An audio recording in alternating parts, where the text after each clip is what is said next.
রাঙামাটিতে শুরু হওয়া পাহাড়ে বসবাসরত ১৩টি ক্ষুদ্র জাতিগোষ্ঠীদের প্রধান সামাজিক উৎসব বৈশুখ সাংগ্রাই বিজু বিশু উৎসবের দ্বিতীয় দিনের আয়োজন চলছে।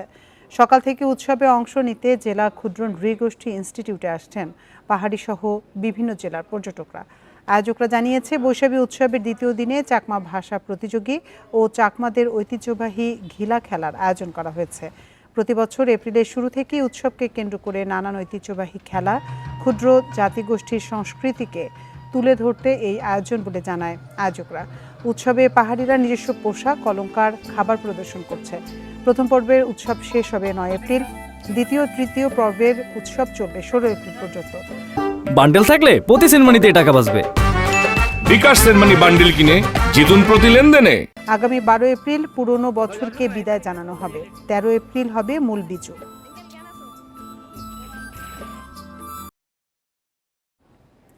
এ নিয়ে আলোচনাতে রাঙামাটি থেকে আমাদের সাথে যোগ দিচ্ছেন সহকর্মী হিমেল চাকমা। হিমেল, আজকে তো মেলার দ্বিতীয় দিন চলছে, আয়োজন কেমন চলছে, এখন লোক সমাগম কেমন, সব মিলে জানাবেন আমাদের বিস্তারিত।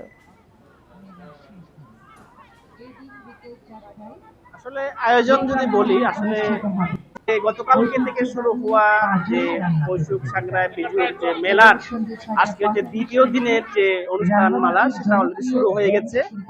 বর্তমানে যেটা হচ্ছে যে বেশি করে চাকমা নারীদের যে ঐতিহ্যবাহী যে গিলা খেলা, অর্থাৎ গিলাটা হচ্ছে মূলত পাহাড়ে বনে জন্মে একটা লোটার ফল, ওই ফলটা নিয়ে যে খেলা সেটা হচ্ছে। আমি যদি বলি, আপনাকে যদি দেখাই যে মেয়েরা আসলে তারা দুই দলে বিভক্ত হয়ে মূলত তারা এই গিলা খেলা তারা খেলতেছেন। অলরেডি কয়েক পর্ব কিন্তু খেলা হয়ে গেছে অলরেডি।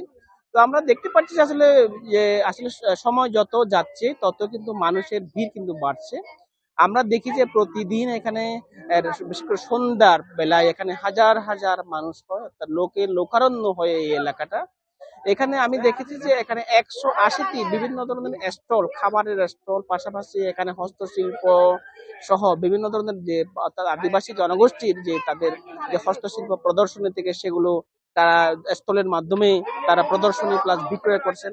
আর এখানে এই মেলাটা অর্থাৎ এই উৎসবটাতে যোগ দিতে রাঙামাটি ছাড়াও বিভিন্ন এলাকা থেকে কিন্তু মানুষ এখানে জড়ো হচ্ছেন। বিশেষ করে যারা পাহাড়ের আদিবাসীদের যারা কালচার জানতে চায়, তাদের ফুড হ্যাবিট জানতে চায়, তারা কিন্তু এখানে এসে তারা বেশ সময়টা ভালো কাটতেছে তারা বলা যায়।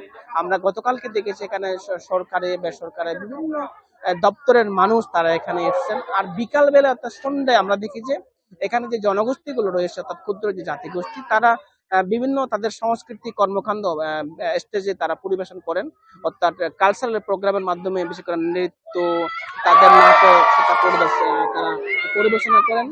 অর্থাৎ একটা বলে যে রাঙামাটিতে একটা উৎসবের যে আমেজ সেটা আসলে আমরা লক্ষ্য করছি আর কি। তো এইটা আগামী ৯ তারিখ পর্যন্ত চলবে। ৯ তারিখ পরে অর্থাৎ ৯ এপ্রিলের পরে আরো একটা পর্ব শুরু হবে। আর ১২ তারিখ হচ্ছে ফুল বাসাবে কাপ্তাই হ্রদের মধ্যে, কাপ্তাই হ্রদে। তো সবকিছু মিলে রাঙামাটিতে একটা উৎসবের আমেজ সেটা আমরা দেখতে পাচ্ছি আর কি। এই হচ্ছে আমার কাছে রাঙামাটির বৈশুখ সাংগ্রাই বিজুর দ্বিতীয় দিনের সর্বশেষ অবস্থা। রাঙামাটি থেকে বৈশাখী উৎসবের সবশেষ তথ্য জানাচ্ছিলেন সহকর্মী হিমেল চাকমা।